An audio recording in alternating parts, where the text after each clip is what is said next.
네, 안녕하세요. 오늘은 구정이 지나고 최근에 제가 기사들과 또 AI 에이전트들을 사용하면서 느꼈던 거를 한번 정리해서 얘기하는 시간이 있었으면 좋겠다 생각해서 또 녹화를 하게 됐습니다. 오늘 날짜가 26년 2월 25일이고요. 어떤 걸 보면서 좀 설명하는 게 좋을 것 같아서 AI 디바이드 에이전트가 만드는 새로운 불평등이라는 제목으로 이제 페이지를 한번 만들어 봤고요. 최근 인터넷에서 이제 그림이 굉장히 이슈가 있었거든요. 그래서 이 한 네모 크기가 3,200만 명, 전 세계 인구 중에 AI를 사용해 보지 않은 인구가 지금까지 뭐 한 84% 정도 회색으로 표시돼 있고, 그다음에 무료 요금으로 AI를 사용해 본 사람들이 뭐 한 16%, 그다음에 한 20불 정도의 유료 요금으로, 유료 과금으로 AI 모델을 사용해 본 인구가 한 0.3%, 그리고 그 AI 모델을 사용해서 코딩을 경험해 본 인구가 대략 0.04% 된다. 전 세계 인구 중에 이제 이런 표가 최근에 이제 이슈가 되었는데, 저도 이제 다양한 툴을 써보면서 어떻게 보면 그림에서, 직관적인 그림에서 보여주듯이 저희가 이제 매주 혹은 일상에서 또 한국에서는 여러 가지 뉴스들로 AI 소식들이 막 이렇게 많이 저희에게 접근을 다양하게 접할 수 있는데, 일반 대중들이나 혹은 전 세계 규모로 확장해 봤을 때 결국은 이 AI 기술에 대해서 선제적으로 대응하고 이제 한 2년, 3년 정도 시간 동안의 경험을 바탕으로 생각해 봤을 때 과연 아직 AI라는 것이 우리 일상생활 속에서 직접적으로 어떤 식으로 다가오고 있는지에 대해서 좀 생각해 보면 좋겠다, 이런 생각으로 오늘 녹화를 하게 됐고, 새로운 불평등이라고 하게 됐는데, 제가 왜 이렇게 생각하냐면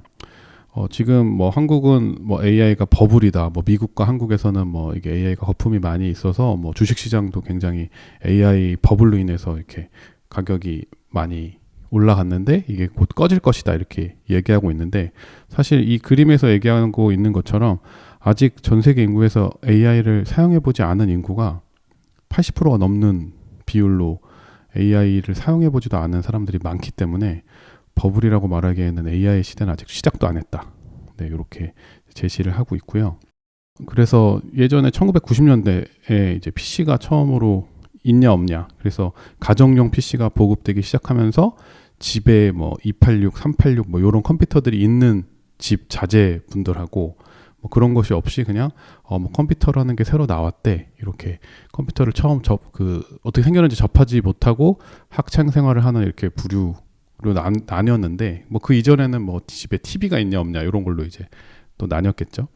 그래서 이제 PC를 먼저 접한 사람들은 그 없는 사람들보다 먼저 PC에 대해서 사용도 해보고, 뭐 그 중에 이제 PC를 공부하는 사람들은 코딩도 해보는 사람들이 있었을 거고, PC의 유무로 인해서 격차가 발생하는 거를 알게 됐고, 그 다음에 이제 2010년대에 들어와서는 스마트폰이 모바일폰으로 이제 진화하면서 스마트폰이 있느냐 없느냐, 그리고 얼마나 최신폰, 좋은 폰이 있냐 없냐, 뭐 요즘에도 이제 뭐 최신형 핸드폰을 가지고 있냐 없냐로 이제 뭐 학생들 사이에서는 뭐 비싼 폰을 쓰는 게 마치 하나의 그 자부심 같은 걸로 이렇게 비춰지기도 하는데, 최근 들어서는 제가 느끼기에는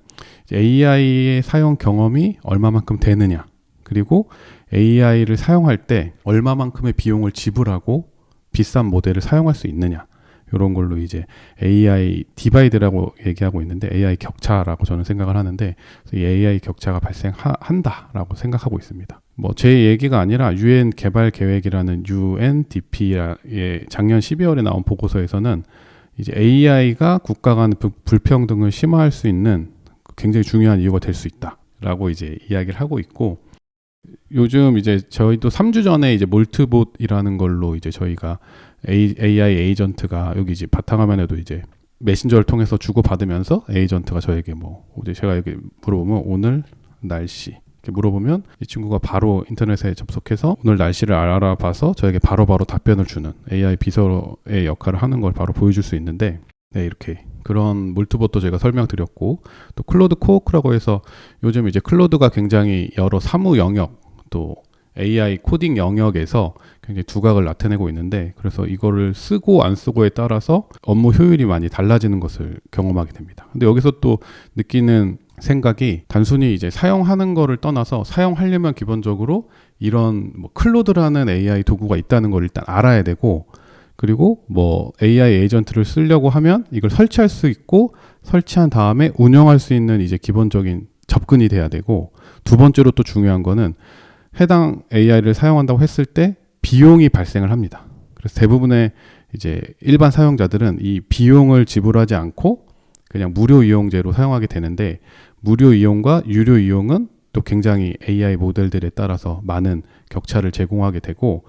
클로드북 같은 이제 오픈 클로드라고 또 이름을 바꿨는데, 클로드가 제공하는 모델에 따라서 성능이 다르게 되는데 그 성능에 따라서 과금이 또 별도 다르게 책정되어 있습니다. 클로드 오퍼스라는 제일 높은 상급 모델을 쓰게 되면은 뭐 15불 정도의 비용이 발생을 하고, 가장 빠른 답변이라고 하지만 가장 이제 그 빠르고 단순한 모델을 사용하게 되면은 0.8불 정도 비용이 책정되게 됩니다. 제가 직접 사용해 봤을 때 이 하루 정도 사용한다고 했을 때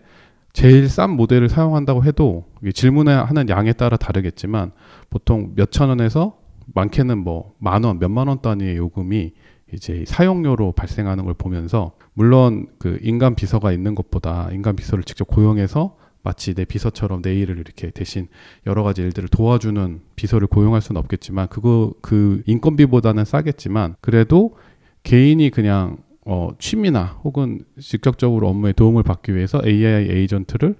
이 API를 요금을 사용해서 사용하겠다라고 했을 때 그 발생하는 비용도 지불할 수 있는 사람과 지불할 수 없는 사람의 차이가 분명히 존재할 것 같습니다. 그래서 이런 걸 보면서 이 AI 에이전트 시대가 이제 올해부터 본격적으로 여러 가지 도구들로 우리의 이제 삶의 영역 속에 들어올 텐데 격차가 많이 점점 더 발생하겠다, 이런 생각을 하게 됐습니다. 본질적으로 단순히 AI를 쓰기만 하는 거는 사실 큰 의미가 없을 것 같고, 제가 생각할 때 AI를 직접적으로 설계를 하고, 여기서 설계한다고 했을 때 AI를 프로그램을 개발한다 이런 느낌보다는 AI를 활용해서 AI와 함께 결과물을 함께 검증하고, 또 그거를 다시 그 어떤 결과물에 나오는 과정을 설계를 다시 하고, 또 이 AI와 함께 어떤 작업을 할지에 대해서 기획하고 고민하는 역할을 하는, 또 이 어떤 도구를 사용해서 이 AI의 여러 에이전트들이나 기능들을 내가 원하는 작업에 어떻게 사용하는, 활용할 수 있는 능력에 따라서 이 AI 뭐 리터러시라고 하죠. 이런 AI 리터러시에 따라서 AI 활용 능력에 따라서 많은 또 격차가 발생할 거라는 생각을 하게 됩니다. 마지막으로 제가 하고 싶은 얘기는, 그래서 결국 교회의 골든타임이 이제 얼마 남지 않았나 이런 생각을 하게 됩니다. 그래서 먼저 첫 번째로는 일단 교회 뭐 셀 모임이나 제자 훈련에서 AI를 활용하는, AI에 대해서 이해하고 어떤 식으로 우리가 어떤 식으로 사용해야 되는지에 대해서 교육할 수 있고, 이게 교회라는 그 작은 공동체 안에서 진행될 때 또 지방에서부터 도시 여러 곳에서 또 여러 모습으로 여러 공동체로 있는 이런 상황에서 이게 또 굉장히 많은 기본적으로 교회 여러 셀 모임과 제자 훈련 같은 데에서도 AI 리터러시에 대해서 교육해야 될 필요가 있다라고 생각하게 됐고, 요즘 뭐 많은 목사님들도 설교 본문을 생성하거나 뭐 성경을 해석할 때 여러 AI 도구들을 활용해서 그 사용하시는 걸로 알고 있는데, 그것뿐만 아니라 일반 성도들이 어떤 그 AI를 통해서 어떤 성경에 대해서 같이 공부하고 또 해석하려고 할 때 어떤 관점에서 AI는 단순히 우리가 물어보면 답변을 주는데, 이 답변이 단순히 AI가 답변을 주기 때문에 맞다는 것이 아니라 여러 가지 신학적 관점과 또 이 AI를 어떤 식으로 활용해서 어떤 식으로 답변을 받아야 되는지에 대해서도 교육이 필요하다라는 생각을 하게 됐습니다. 이것이 또한 하나의 어떤 교육자라던가 사역자의 또